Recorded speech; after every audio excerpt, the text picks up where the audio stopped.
Kalahating kilo pa na galunggong ay 10 piraso. Ano? Good morning, good morning.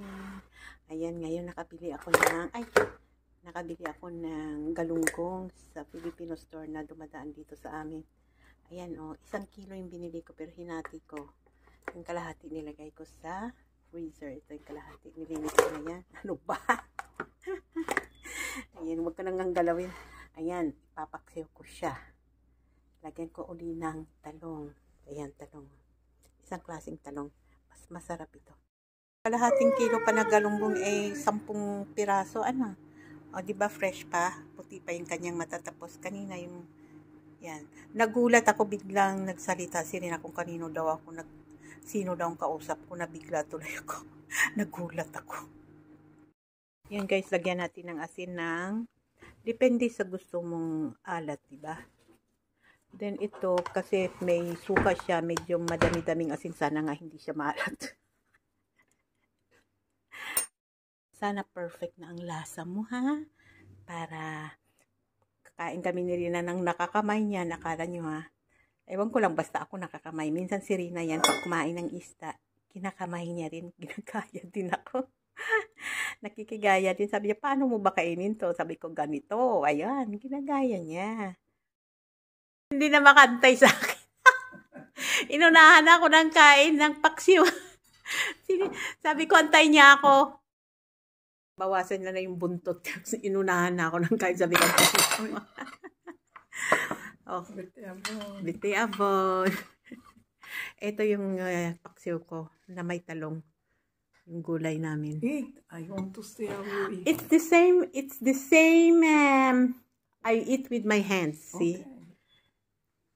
This is the meat of the fish, Rina. This is the meat of the fish. Kaka, because this fish has low harvey bones.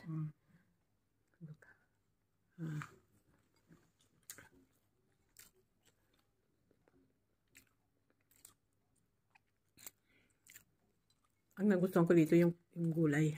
Yung talong. Fish? Good. Why do you think that I don't like it? Because this is the first time that we eat this kind of fish. I think only that it's not with the bacteria. No. Because it comes from Filipino. No, it's from the sea here. Ah, he's from here? Better. It's not from Philippines.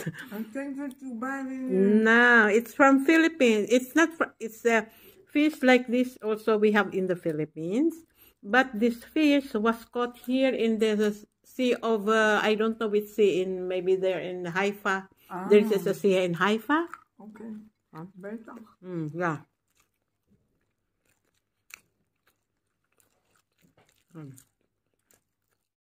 Naninimot si Rina ng isda. Marunong kumain. Kumakain ng paksiw. Gabi rin si Rina kakain ka paksiw. Paksiw yung kinakain niya. Be careful of the bones. Okay. At saka yung katsil. Okay. Katsil. At isda, yun ang kinakain niya. Galunggong. We call the fish galunggong. The name of the fish.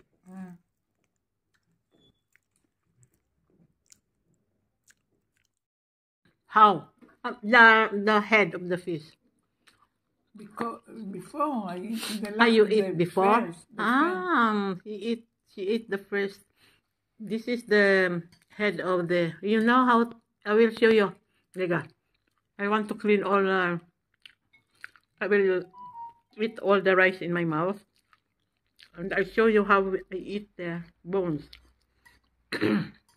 The bones, the head. This is the head, nakon. Okay. And I do there. Good boy. I already do it. Can I eat? Take all the taste. Okay. And then Okay. the same. Ganon din daw siya kumain ng ulo ng isda. finish the fish. No more. Yung talong na lang kinakain niya. Taim, you are satisfied with the fish? Yes, Very good. I can eat one more. You can eat one more you want. I can give you. I want to give you. I will. No. Kinakain niya na lang yung kanyang adobong okra. At saka yung, ito yung luto kong vegetables. At saka yung, how you call it, Rina, again? This? This? Mm-hmm. It's leviva from broccoli. It's made of broccoli. Parang, kung baga sa ano, ay tortang broccoli. Yan. Sarap yan. Masarap. Yan. Nag-practice ako gumawa ng pandesal kahapon. Ayan ang hawak-hawak ni Rina. Alam niya, yung pinatong niya, yung talong sa paksiw na isda, na galunggong. Pinalaman niya sa pandesal. You're full? Tell them what you are eating. Pandesal and? This? Pandesal. You bread of Yeah, Filipino. pandesal. With hatsil. Pinatong niya yung talong na galing sa paksiw ko na isdang galunggong. Together. Taim is masarap. Yan.